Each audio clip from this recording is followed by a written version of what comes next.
Hay una cosa interesante que mientras estaba estudiando hoy en la tarde yo tomé nota diciendo lo siguiente: la presencia del pecado en el mundo y la consecuente existencia del mal son hechos providenciales de Dios por acción ejecutiva o permisiva. En otras palabras, el pecado está en el mundo muchas veces actuando por acción ejecutiva, o Dios hace ejecutar el pecado, o por acción permisiva. Pastor, usted dijo que Dios no es el autor del pecado. ¿Cómo Dios hace ejecutar el pecado? Escuche eso. Dios, que permite la actuación del tentador, limita sus poderes y acciones. Y hay un enigma aquí. 3 cosas. ¿Será que Dios es el autor del pecado? Porque si Dios es el autor del pecado, Dios no sería justo ni puro. Porque si de Él viene la malignidad del pecado, entonces para condenar el hombre al infierno, el hombre no tiene culpa. Si el pecado viene de, si Dios es el autor del pecado. Pastor, ¿quién es el autor del pecado? El diablo. Porque ahora hay unas personas que dicen, fue el diablo. ¿Qué pasó, querido? Abandonó la familia. Fue el diablo, me tentó y fue grave, fue el diablo. Querido, su familia se está destruyendo. Anda a trabajar, despertar temprano. No, es el diablo que está destruyendo mi familia. Querido, eres un flojo. No, no soy flojo, es el diablo que es flojo, pero me está flojeando también, no sé. Querido, está con un problema serio. Eres un irresponsable. No, pastor, la culpa es del diablo. Tenemos que orar por exorcismo y tenemos que hacer liberación aquí en la iglesia. Es el diablo. Querido, no, es culpa tuya. No, pastor, no es culpa mía, es el diablo. Todo ahora es el diablo. Y el diablo está mirando, caramba, no, no fui yo. No, yo creo con toda la libertad y respeto a Dios. Dios mira al diablo, el diablo, no, Señor, no, no fui yo. Porque en la tentación, ¿no? Dios dijo a Adán, ¿qué hiciste? Adán, Eva, yo no hice nada. La síndrome de Adán, ¿no ve? Sé que aquí los casados no hacen, pero es grave eso, ¿no? ¿Qué hiciste, nomás? Eva. Ay, Dios, Eva, Adán. Vas a dormir en la sala esa noche, vas a ver, está bien. Y Dios mira a Eva, ¿qué hiciste, Eva? Ay, Eva, la serpiente. Rápido, ¿no? Dios mira a la serpiente mira al lado, no hay nadie más. Entonces ya no más. Dios pone la culpa al diablo por medio de la serpiente. Pero ahí pasó. Pero hoy hay una mala costumbre. ¿Quién te hiciste pecar? Sabemos que el diablo insiste para el pecado. El diablo, Dios nunca tenta a nadie. Dios nunca tenta a nadie. Podemos ver ese versículo después. Pero todo está una costumbre. Fue el diablo, pastor. Entonces el hecho de su flojera, su irresponsabilidad, su falta de cuidado, su falta de amor, falta de cariño, falta de... es el diablo. Es, pastor, el diablo. San Juan capítulo 10, versículo 10, pastor. El diablo viene solo para matar, robar y destruir. Y el bandido tiene coraje de usar la palabra de Dios a su propio gusto. Pastor, no es Dios, no es el diablo. ¿Quién es la culpa del pecado? Es del hombre. Porque podemos decir, entonces la culpa es del hombre. Entonces, ¿será que Dios perdió el control? Si la culpa es de Dios, Dios es mal y no es justo. Si la culpa es del diablo, el propio diablo fue más fuerte que Dios y Dios perdió el control. Caramba, el diablo se escapó por ahí. Anda, los ángeles, agárralo. No, y si la culpa es del hombre, también Dios perdió el control. ¿De quién es la culpa del pecado entonces? Si Dios dice que aquí está diciendo que Dios no es ni el autor ni del pecado, ni puede aprobar el pecado. É interessante que esse é um tema que quizás vamos estudar em las próximas confissões. Não sei se na próxima vamos falar de isso. O tema do livre-albedrío. Tão bonito esse tema, pero tão difícil. Querido, o livre-albedrío que foi dado a Adão é o origen del mal. Sabes, este é o tema 9 de nossa confissão. Adão tinha livre-albedrío para ter relação com Deus de amistade, de comunhão. Adão tinha livre-albedrío.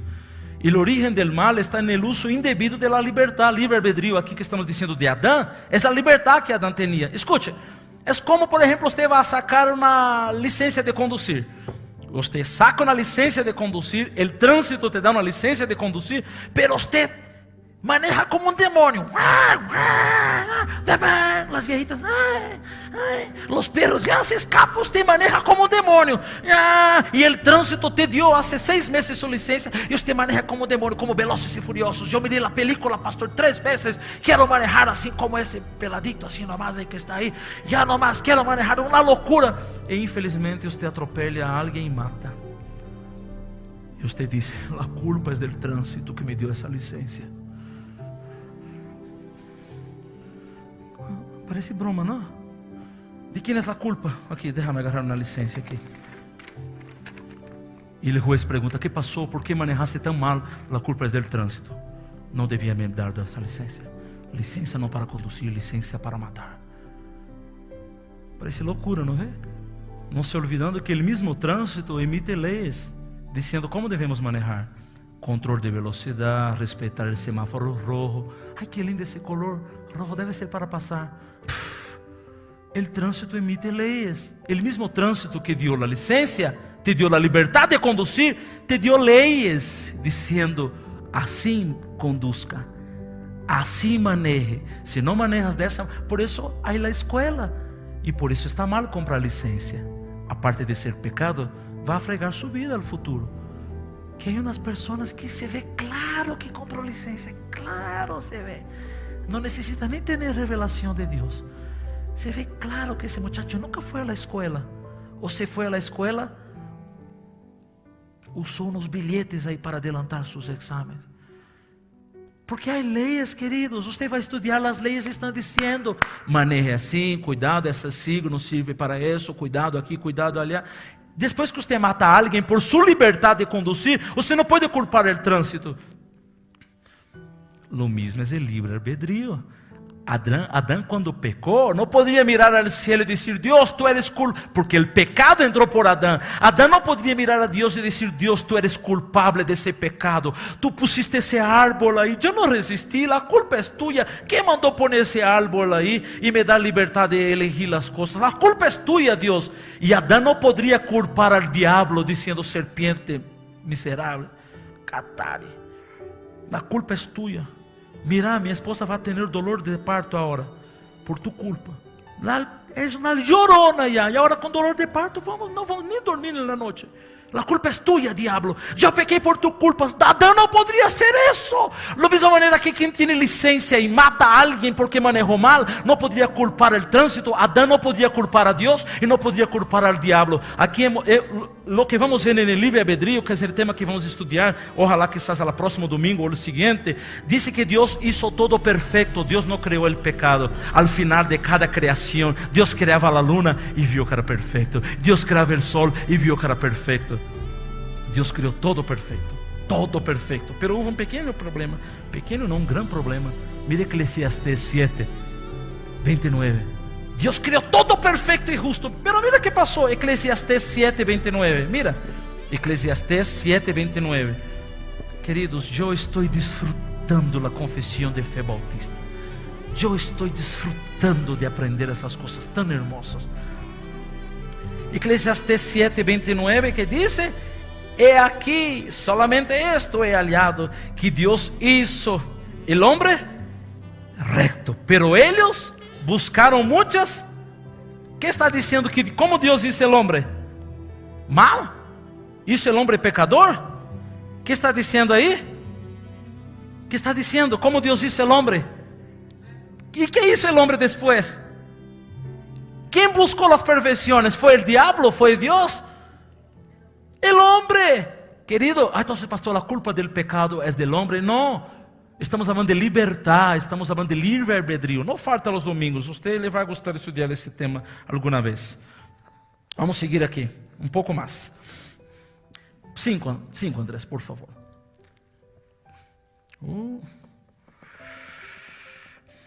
Esse tema. Deus usa as tentações. Pastor, você disse que Deus não é o autor do pecado e que Deus não tenta a nadie. Como Deus vai usar as tentações? Martim Lutero, o grande reformador, dizia que as tentações para ele eram a faculdade de Deus para seu crescimento e sua edificação. Disse que Deus por algum tempo, Deus é todo poderoso, que por algum tempo deixa seus próprios filhos em diversas tentações. Deus permite tentações em las corrupções de seus próprios corações, a fim de discipliná-los por seus pecados anteriores, ou para revelar-les a fuerza oculta de la corrupção e o engano de seu coração. Deus permite a tentação para mostrar quão seu coração é enganoso. Pastor, eu sou consagrado, sou um ángel, está crescendo incluso alas às vezes, pastor, e me vino na tentação. Tentação. Há uma frase que diz que não podemos impedir que os pájaros vuelam sobre, sobre nuestra cabeza. Lo que podemos impedir es hacer nidos sobre nuestra cabeza. Va a ser raro llegar aquí en la iglesia yo con esa poca tierra que tengo, un nido en mi cabeza. Va a decir, pastor, ¿qué pasó? No, yo he dejado los pájaros hacer nido en mi cabeza. No, así es la tentación. Pero los pájaros están volando. En mi casa es grave que hay unos pájaros asesinos ahí. Unos pájaros graves ahí. No puedo impedir que los estén volando, pero puedo impedir que estén sobre mí. Y Dios permite que la tentación pruebe su corazón. Pastor, ¿cómo la tentación va a probar mi corazón? Para revelar y para que sea humillado y para que te lleve a una dependencia más íntima y constante en Dios, para ser vigilante para ocasiones futuras del pecado. Salomón dijo que el sabio ve el peligro y pasa de lejos, pero el tolo pasa y cae en él. Cae. Cuando usted ve a alguien cayendo en tentación, no ore diciendo, mira, no vigiló, mira pues, pecador. Salomón dijo, cuidado, mira y no caiga en el mismo pecado, cuidado. Interesante que hay un texto bonito aquí de Deuteronomio capítulo 8, vaya por favor, Deuteronomio capítulo 8. Deuteronomio capítulo 8, versículo 2. Pastor, Dios no es el autor de la tentación, no es el autor de la tentación, pero Dios permite que la tentación viene. Deuteronomio capítulo 8, versículo 2. Y te acordarás de todo el camino por donde te ha traído Jehová tu Dios estos 40 años en el desierto. ¿Cuántos años? ¿Cuántos años en el desierto? 40. ¿Para qué, pastor? Repita conmigo, para afligirte, para probarte, para saber lo que había en tú. Si sabías de guardar o no sus mandamientos. Dios probó a Israel para saber lo que había en el corazón de Israel, para saber si de verdad Israel iba a servir a Dios o se iba a ceder a la tentación. Mira Lucas 22, vamos para Lucas 22. Lucas 22, por favor. Aquí. Lucas capítulo 22, versículo 31 y versículo 32. Lucas 22, 31, 32.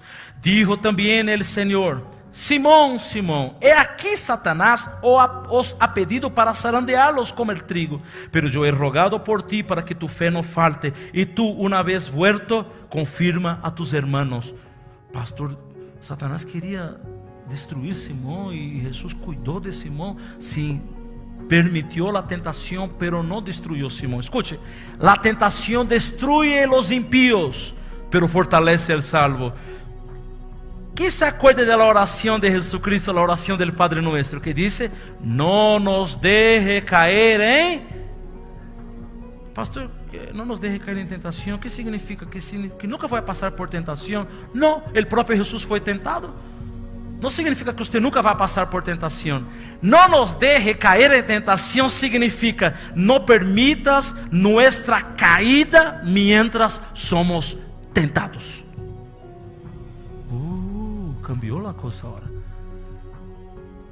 No nos deje caer en tentación. Pastor, ese versículo no se está cumpliendo en mi vida. Soy un cristiano, soy un siervo de Dios, estoy siendo tentado 24 horas. Yo he orado ya la oración del Padre Nuestro, ya cada noche he orado, pero cada vez que oro la tentación aumenta. Querido, comprenda que la oración no significa que Dios te va a librar de la tentación.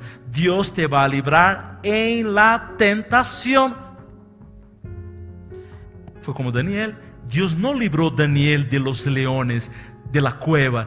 Dios libró a Daniel en la cueva. Pastor, Dios no me va a librar de las tentaciones. Las tentaciones van a venir para probar.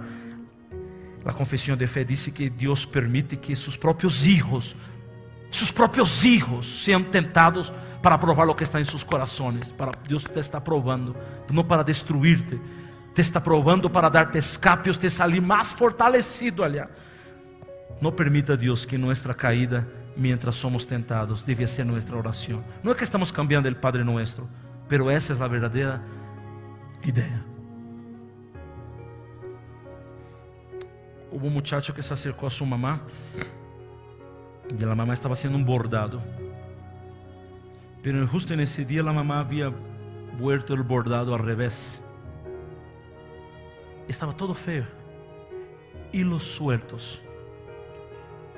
El bordado no tenía dibujo, era algo disforme el bordado.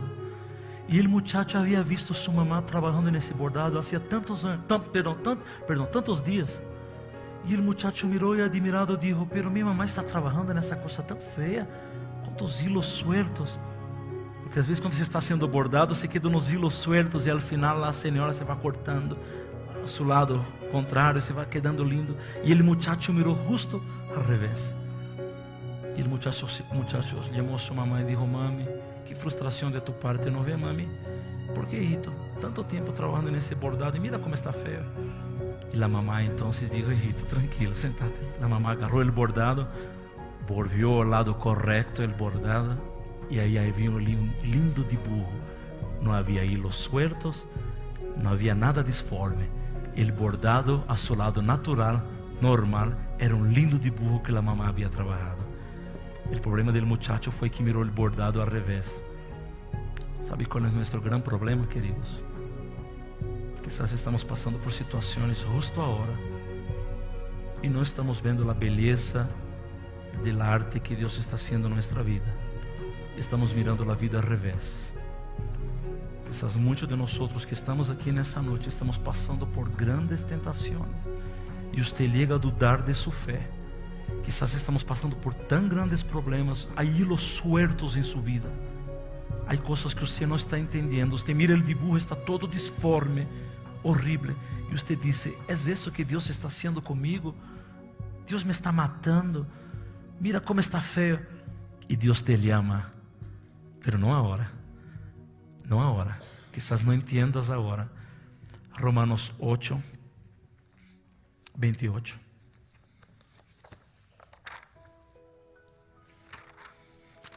Romanos 8, 28 que dice: y sabemos que a los que aman a Dios, todas las cosas, es verdad, les ayudan a bien. No a los impíos, no a los que odian a Dios, a los que aman a Dios. Pastor, incluso essa situação que estou passando agora hace parte del bordado de Dios para mi vida. Si usted ama a Dios, y mira o que dice después: esto es, a los que conforme a su propósito son llamados. ¿Eres tú un llamado por Dios? ¿Eres un salvo en Cristo Jesús? ¿Eres un cristiano? ¿Ya profesó su fe?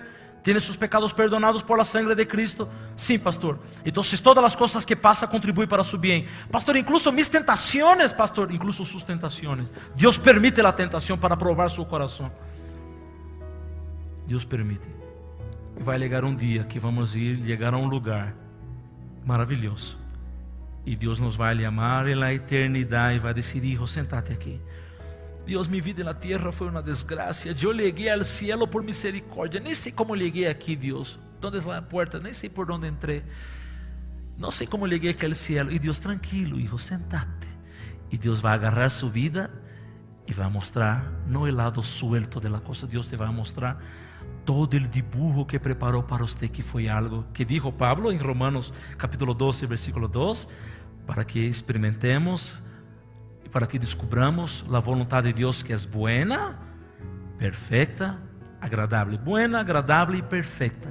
Pastor, estoy pasando por problemas muy serios. No creo que Dios está cuidando de mí en ese tiempo. Mi vida está suelta, hay hilos sueltos, hay situaciones que no estoy entendiendo. Ama a Dios. Fuiste llamado por Dios, eres cristiano, todo contribuye para tu bien. Así. Dios te va a mostrar cómo su vida está siendo dibujada para la gloria de Él. Los bordados al revés de hoy, Dios va a volver el lado correcto y te va a mostrar la belleza que tú eres. 2 puntos, por favor, y concluimos. La situación de los rechazados. La Biblia dice que aquellas personas malvadas, malas, Dios endurece a causa de su pecado anterior. Dios niega la gracia a esas personas. Personas malas, malvadas, impíos. Essa graça que podia haber iluminado su entendimiento. Se acuerda de Romanos capítulo 1, versículo 22, 24, 26, 28. Romanos 1, 24, 26, 28. Romanos 1:24 dice: por la cual también Dios los entregó a la inmundicia. Versículo 26: por esto Dios los entregó a pasiones vergonzosas. Versículo 28: y como ellos no aprobaron tener en cuenta a Dios, Dios los entregó a una mente reprobada. Pastor, Dios entrega a las personas al diablo, Dios entrega a las personas al maligno, a sus propias concupiscencias.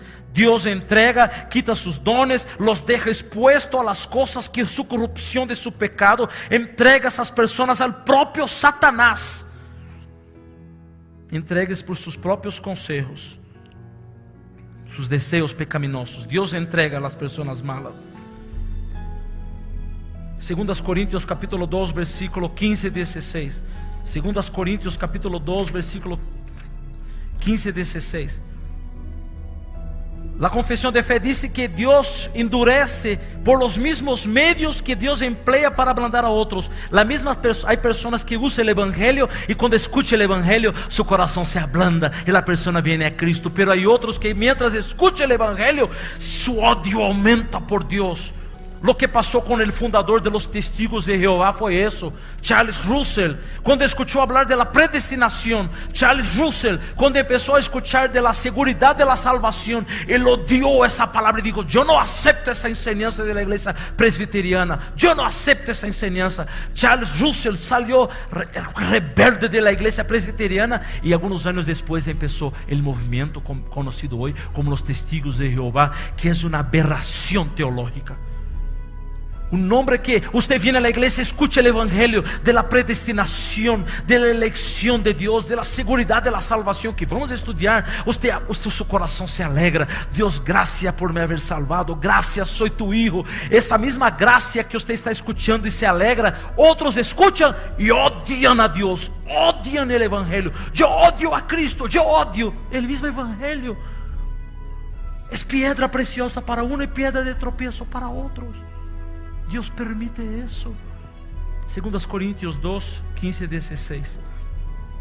Porque para Dios somos grato olor de Cristo en los que se salvan y en los que se pierden. A estos ciertamente olor de muerte para muerte, y a aquellos olor de vida para vida. Y para estas cosas, ¿quién es suficiente? Escucha eso. Pablo estaba acostumbrado con las victorias militares.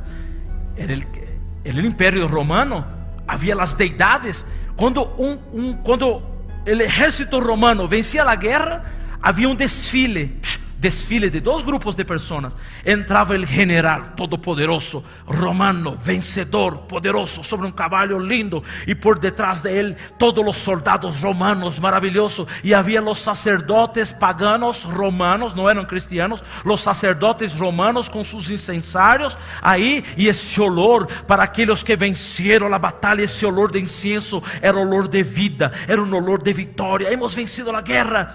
Y por detrás del general, de los soldados victoriosos, venían los esclavos, el ejército perdedor que fue hecho esclavo. El mismo público que aplaudía el general y aplaudía los soldados victoriosos decía: perdedores, a sus enemigos que habían estado como esclavos. Y ese mismo olor del incensario de los sacerdotes romanos, que para los victoriosos era olor de vida, ese mismo olor Pablo está diciendo: porque en Cristo somos grato olor, porque para Dios somos grato olor de Cristo en los que se salvan y en los que se pierde olor de muerte. A los esclavos ese olor de incensario olía a muerte, porque de ahí era echado al Coliseo para que los leones matasen. De ahí iban a servir como esclavos hasta su muerte. El mismo olor, el olor de vida y olor de muerte. El evangelio, Dios hace, la declaración dice que Dios permite que esa gracia sea de salvación para algunos y perdición para otros. Divina providencia, Dios hace así de esa manera. Entonces, un consejo: si usted viene a la iglesia, escute a palavra, aunque sea de um ancianito que está ministrando, uma hermanita que vem e dá um saludo e seu coração se goza com esse saludo, um testemunho, seu coração se goza. É olor de vida para você. Mas se você vem à igreja e te incomoda estar aqui, quer escapar daqui lo mais pronto possível para não dormir às 10, para dormir às 12, porque te importa hacer outras coisas que é mais importante para você. Não é que somos desorganizados, temos hora para terminar, Pero usted ya no aguenta más la iglesia se volvió algo aburrido para usted. La iglesia usted no soporta más las prédicas, ya no quiere más mirar a los hermanos. Llega después que empieza el culto y sale antes que se acaba. La iglesia se volvió algo malo. Ese mismo evangelio está sirviendo de muerte para usted. El mismo evangelio que salva a algunos, hace gozar a los hermanos que están aquí. Si ese evangelio se es aburrido para usted, estar en la iglesia es aburrido, no soporta más. El problema es la bautista. Voy a las asambleas. Un año en las asambleas. No me gustan las asambleas, gritan mucho. Voy a la otra iglesia, movimiento misionero. Un año. No me gusta la iglesia movimiento, voy a la otra. No es la iglesia el problema, querido. Ese evangelio se volvió olor de muerte para usted.